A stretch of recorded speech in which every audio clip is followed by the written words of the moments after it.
What's up, everyone? Welcome to Instant Replay presented by Cheez-Its for MLS Week 7. We'll get to the plays, but first, check out these kits, man. Earth Day coming up. Parlay hooked us up, Bobby.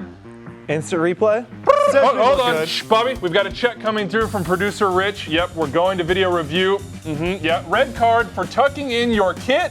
Off you go, off you go. All right, let's get started this week in Kansas City at Children's Mercy Park, and Nuhu Tolo had himself a day. This is the definition of a penalty kick. Good call here from Drew Fisher, but the real controversy came in the 58th minute. All right, the ball hits Jimmy Medranda's hand here from the cross from Jordan McCrary, but Bobby, he blocks it first. We talked about this sort of play a few weeks ago when Demir Krylak blocked it with his arm. PK or no for you? I don't know why you think it matters that he blocked it first. When you slide, you're trying to make your body as big as possible, and you use your arms in an effort to do so.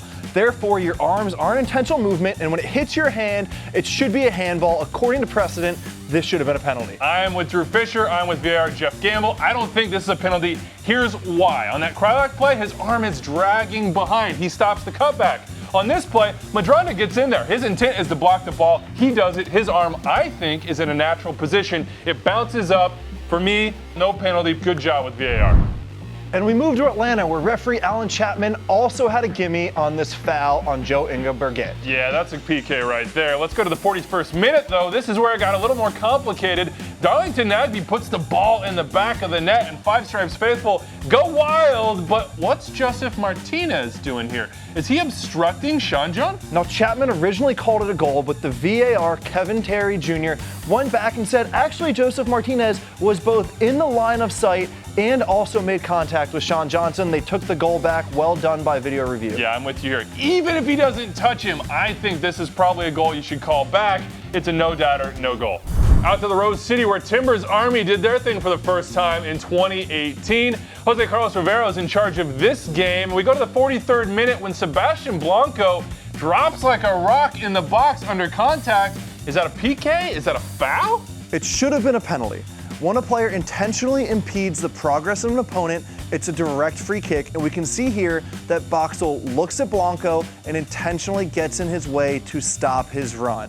When that happens and contact is made, it needs to be a direct free kick. The law used to read that this would be an indirect free kick, but that law has changed, and this should now be a direct free kick, and thus, inside the box, a penalty kick. Yeah, I think play on in this situation. Sebastian Blanco's got to be a little bit stronger. And to the 55th minute we go. Alvis Powell had a couple moments in this match. This is the first. Christian Ramirez goes down. He wants a penalty. And Bobby, that's a penalty kick for me. Watch the arm from Alvis Powell. He wraps, he comes back around on the backside and pulls down Ramirez. I think that's a clear PK. And referee says no penalty, and I agree with him because this felt like Christian Ramirez was just trying to be a smart striker, making it look like he got fouled, falling. Good no call. Because he did get fouled, Bobby. Let's go to the 59th minute. Alvis Powell had this tackle on Darwin Quintero. Yeah, that was called no foul, but that should be a red card. He comes through, catches him on the shin. Absolutely a red card. This was beyond the expectation of what should be a fair play. He brings his studs up, makes contact with Quintero's knee. Should have been a red. For me, that's serious foul play, but Jose Carlos Rivero in the middle of the park disagreed. No foul from him, and they did not review this play. Let's take a closer look at another incident of serious foul play. DC United hosting Columbus Crew at Navy Marine Corps Memorial Stadium. Ismail Elfath is the referee here. Luis Guardia is the VAR, and Paul Arriola is off through video review in the 51st minute. Did they get the call right? Absolutely. Here we can see Arriola coming down on Artur's Achilles. That's endangering the opponent. But not just that, Andrew. Arriola comes through with the left foot, brings it up to knee height. Also could have been a red card. Yeah, I think all things considered, this is a good call here from Elfath and Guardia. We go to the 66th minute, where there's a question about whether or not Giassi Zardes' header crossed the goal line. Steve Clark, the goalkeeper for DC, paws it back, and when I take a close look here, I don't see anything clear or obvious about the ball crossing the line. I think he got there in time. Good call, no goal. Andrew, you're right. You have to be 100% sure in making this call. It was not a goal on the field. You have to be able to overturn that clearly and obviously. Well done by the referee staff. To Gillette Stadium we go, where the Revs were hosting FC Dallas, and Dallas wanted a penalty here in the 13th minute when Christian Coleman was brought down at the edge of the box by Claude Dielna. The key here, though, Bobby, edge of the box. I don't think it was inside. Hilario Grajeda in the middle, and VAR Caleb Mendez got this one right, in my opinion. We go to the 92nd, though, and this one, I think, could have changed the game. Matt Hedges, maybe, maybe not, trips Christian Nemeth in the box. Now, look closely. It looks like Hedges gets the ball, but he doesn't. He gets the player, he gets the legs. I think that should be a penalty kick. I think the Revs should feel hard done by. Totally should have been a penalty. Nemeth gets the ball first. Hedges kicks Nemeth's leg. Should have been called. Now here's the complicating factor. Go back and take a close look at Nemeth's position when this back heel comes to him. Is he offside? It's very, very close. In the end, no PK was the call. And off to Chicago we go, where a sellout crowd saw Zlatan dunk on the Fire and hand the Galaxy a 1-0 lead.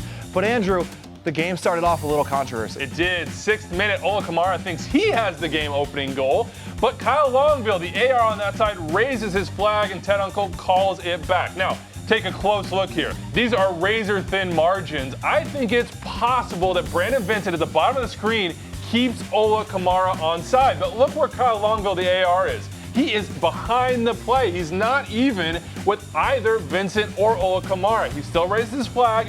I think that was premature, but if it goes to video review, there's nothing clear or obvious here. How can you tell with the naked eye? And that's the point. The assistant referee made a close call. It doesn't get any easier to make the decision with video review. Therefore, the video assisted referee, David Barry, decided to stay out of it, and the call stood on the field. That one was close, but I think the refereeing crew got this one right. In the 9th minute, LA scores via own goal, but look, Ola Kamara's in offside position. I think he interferes with the play. Good call. To sunny Red Bull Arena we go, where Armando Villarreal refereed this one between the Red Bulls and Montreal Impact. And the call here in the 85th is one that Montreal wanted. Daniel Lovitz thinks this is a penalty kick. He's driving into the box. Here comes Murillo. What do you think? Should have been a penalty. Murillo clearly knows what he's doing.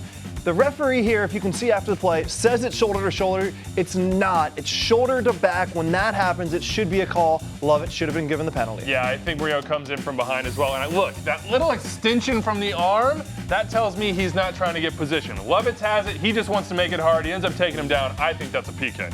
And here's a similar play, Vancouver LAFC on Friday night. Robert Sabiga, the referee in this one. And Christian Teixeira looks like he takes down Benny Feilhaber from behind. Is that a penalty kick? No, it's not. Whereas Murillo actually made enough contact to push over Lovitz. Teixeira doesn't. Feilhaber didn't need to fall here. He knew what he was doing, trying to get the penalty. Good no call. Yeah, I say wave on in this situation as well, but there was a little bit of controversy. Oh, what do you know? It's with Felipe in the 91st minute. Carlos Vela throws a little elbow. Is it enough for violent conduct? Soft from Felipe. He does this all the time. He knows what he's doing. Good job by the referee not to give cards here. Yeah, don't bite on this one. That's nothing. Play on. Another Friday night game. The Union in Orlando City. Chris Pinso is in the middle for this one. He had a shout for a red card in the 79th. Mohamed El Munir comes in, studs up, but is that a red card? Andrew, when you first look at it, El Munir's studs are up, but if you go back and rewind and freeze it right in the moment of contact, El Munir's studs are actually on the ground. His studs only come up after the fact. Well done by Penso not to take the bait and give the red unjustly. Yeah, Bobby, good yellow card for me. I think this is reckless. I do not think that it's excessive force. He gets unlucky, he gets caught in the turf.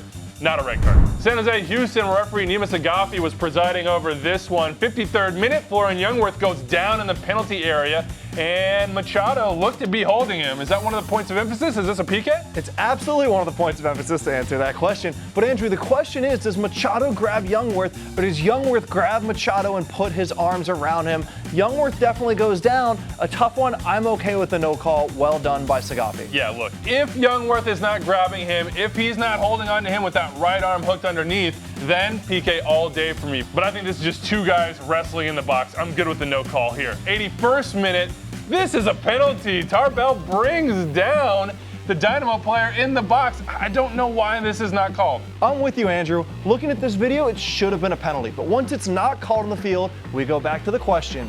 Is it clear and obvious? No, so it's okay not to go back and give the penalty. Well, we must have different definitions of clear and obvious, because for me, that's a PK. Rewind to Wednesday. New York City FC hosting RSL. It's the 29th minute. It's 1-0 to the home team, and Justin Glad does not think this is a foul on Morales in the area. What do you think, Bobby Warshaw? Well, referee Mark Geiger gives the penalty, and Andrew, I like it because it wasn't a hard foul, but he does get Morales just on the heel enough to throw him off balance and take him down. Yep, I agree. That's a penalty kick, and in the end, it was 4-0 NYCFC. That's our takes from MLS Week 7. Let us know what you think. As always, what's the tagline, Bobby? Hashtag instant replay. If you see something, say something, let us know. Yeah, and look, he's suspended next week for the tuck-in. We'll see you next time.